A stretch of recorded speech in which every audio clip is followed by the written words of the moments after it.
जिनमें शिवजी के जन्म, विवाह और उनके विभिन्न रूपों का वर्णन है। शिव पौराणिक कथाओं में ब्रह्मांड के संहारक और संरक्षक माने जाते हैं, जिन्होंने पार्वती के रूप में माता सती के पुनर्जन्म से विवाह किया।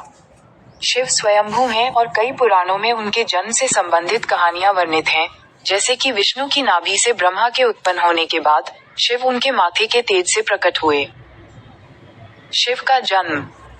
विष्णु पुराण के अनुसार ब्रह्मा ने एक बच्चे की आवश्यकता के लिए तपस्या की और तभी रोता हुआ बालक शिव उनकी गोद में प्रकट हुए। जब ब्रह्मा ने उनसे रोने का कारण पूछा तो शिव ने कहा कि उनका नाम रुद्र इसलिए रखा गया है क्योंकि वे रो रहे हैं। श्रीमद् भागवत के अनुसार एक बार जब ब्रह्मा और विष्णु अहंकार में एक दूसरे को श्रेष्ठ बताने लगे तो एक जलते हुए खंभे से भगवान शिव प्रकट हुए। शिव और पार्वती सती।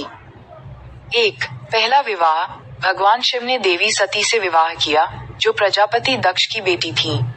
जब दक्ष ने शिव का अपमान किया तो सती ने यज्ञकुंड में कूदकर अपने प्राणों की आहुति दे दी। 2.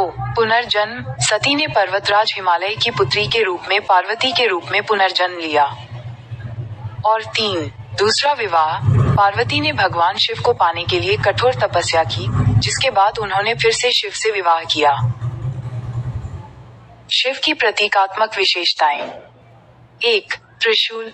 उनका मुख्य हथियार, जो सृष्टि के 3 पहलुओं कर्म, ज्ञान और इच्छा को दर्शाता है। 2. डमरू। शिव के डमरू से उत्पन्न हुई ध्वनि से ब्रह्मांड का जन्म हुआ है। 3. गंगा। उनके जटाओं में गंगा नदी का वास है, जो पवित्रता का प्रतीक है। 4. तीसरी आंख। उनकी माथे पर तीसरी आंख है, जो ज्ञान का प्रतीक है और जब ये खुलती है तो सब कुछ राख में बदल जाता है। और 5. नाग। उनके गले में नाग राजा वासुकी विराजमान है। अन्य कहानियां। 1. असुरों का वध। शिव अपने भयानक रूपों में राक्षसों का वध करते हैं, जैसे कि जलंधर के साथ युद्ध में, जहां उन्हें उसकी पत्नी वृंदा के पतिव्रत धर्म को भंग करना पड़ा। 2. विश्व का विषपान।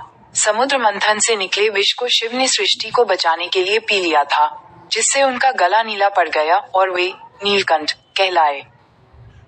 और 3. आदियोगी। शिव को आदियोगी, प्रथम योगी के रूप में भी जाना जाता है और उन्हें योग, ध्यान और कला का संरक्षक माना जाता है।